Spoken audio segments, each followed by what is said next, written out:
All right, let's jump right in. Today we're looking at a pretty incredible and, yeah, a challenging piece of art. It's by ZT Tosha, and it's called OPUS, the Assembler.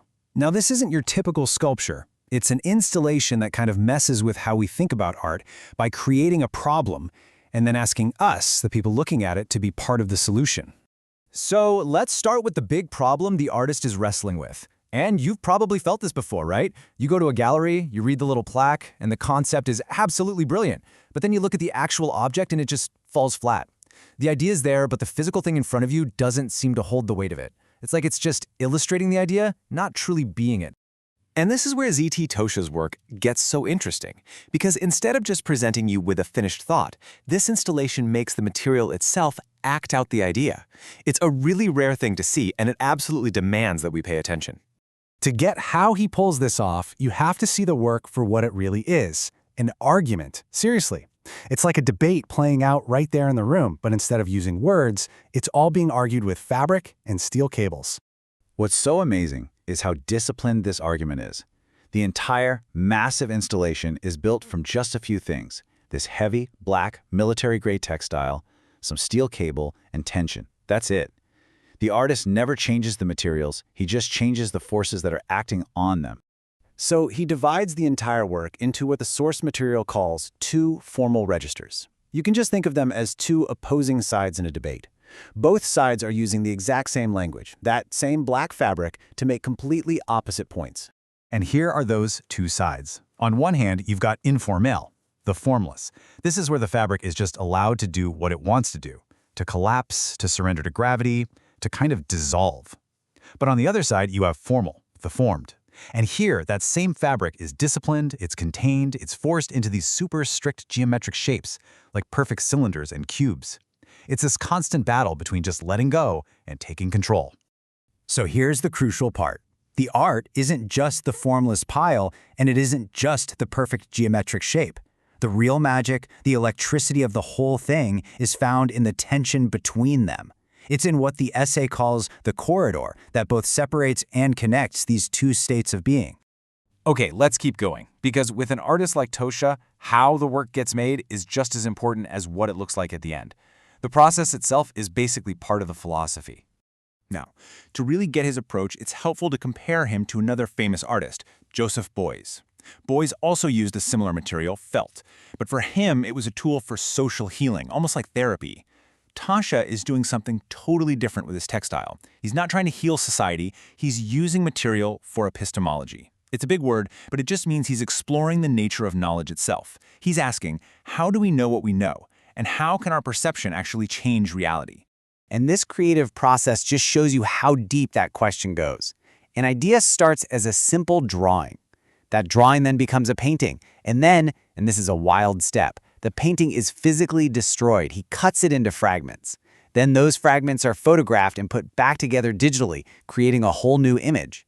And only then, in the final step, are the forces you see in that digital image translated back into the physical three-dimensional installation. All along the way, information is transforming, it's being lost, and then it's being found again in a new form. So, all of this builds to the most ambitious sculptures in the whole cycle. This is where that idea of formel, of pure, disciplined form, reaches its absolute peak. This is where order really fights back against the material's natural desire to just collapse into a heap. In these sculptures, the geometry is just relentless. It takes this heavy, unruly fabric that just wants to fall, and it forces it with an almost iron will into these perfect, tense shapes. This is really the climax of that whole argument between control and chaos.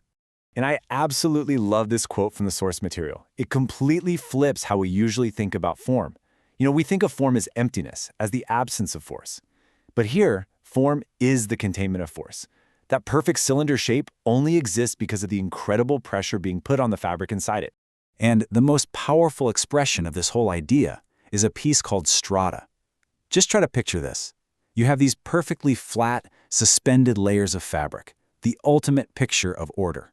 But these perfect layers are being crushed from above by a massive, chaotic, formless pile of the exact same fabric. Strata is really the hinge for the entire installation. It's the one place where formal and informal aren't in separate corners of the room. Here, order and dissolution, form and formlessness are locked together in a single object. One is literally creating the conditions for the other to exist. They absolutely depend on each other. Okay, so we have this intense, unresolved argument going on between two opposing forces. So where's the answer? Well, this final section reveals the secret, and it has everything to do with you. The whole installation really sets up this one big question. We've seen the fight, we've felt the tension, we've heard the argument, but where's the resolution? Where does this debate finally end? And here it is. This is the brilliant twist. The resolution isn't in any of the sculptures. The artist intentionally leaves the work unfinished. The final piece of the puzzle isn't there because the resolution has to happen inside your mind. This is not a piece that's designed for you to just stand in one spot and look at. No, it demands that you move, that you walk through the space. The physical act of navigating the installation, of seeing how the pieces relate to each other from all these different angles, that is part of the work itself. Hey, remember that corridor we talked about before, the space between form and formlessness? Well, it turns out there's another one, the corridor that exists between the physical art and your perception of it. The artwork is finally completed in that mental space, as your mind assembles all the fragments you've seen. And this, right here, is the ultimate takeaway. In Opus, the assembler, you are not just a passive observer. You don't just add your own meaning to the work.